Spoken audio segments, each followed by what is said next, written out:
So with this listening to soreness and becoming this sensory overload, remember, because of this scenario right here, low inhibition, high excitation equals sensory overload. The brain is trying to recruit these more higher order functionings, this top-down control over this situation, because your ears will start to thrive here or throb, and you just can't make sense of it, and you can feel yourself becoming overwhelmed. This is called signal to noise. Signal is healthy.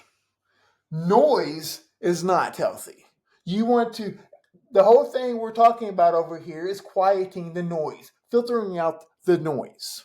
Okay? So good, bad. Okay? So these brain regions here that are for adaptive responses and top down control are recruited and they're heavily involved. And it doesn't matter if you're autistic or not.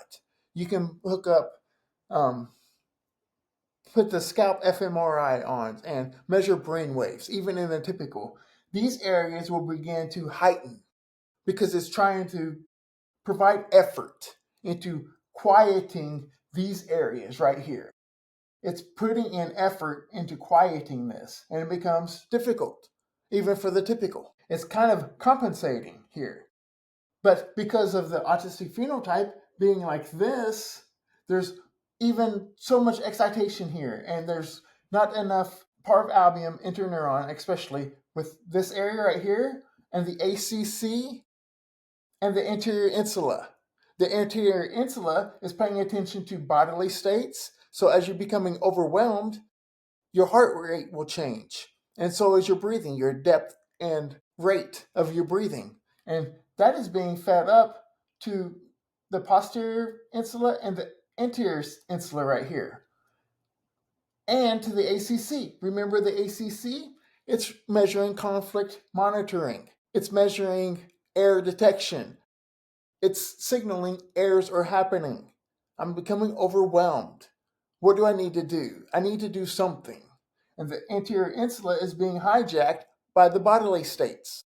And now the brain states are working overdrive, even in the typical. It's providing a lot of effort to clear out and free up the sensory processing.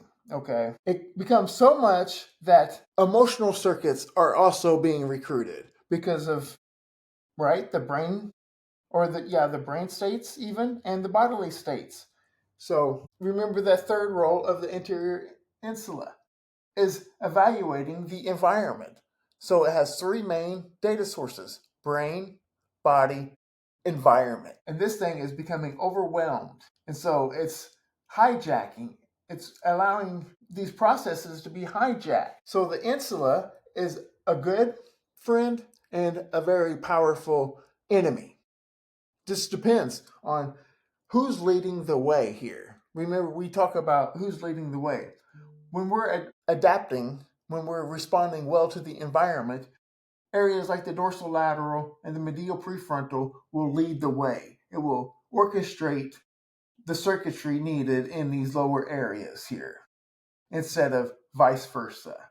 When we are overwhelmed, these lower areas, like the amygdala here and this ACC, become hyperactive and they're hyperconnective. And these are emotional circuitries. It gets to the point where these are hijacked, and including here,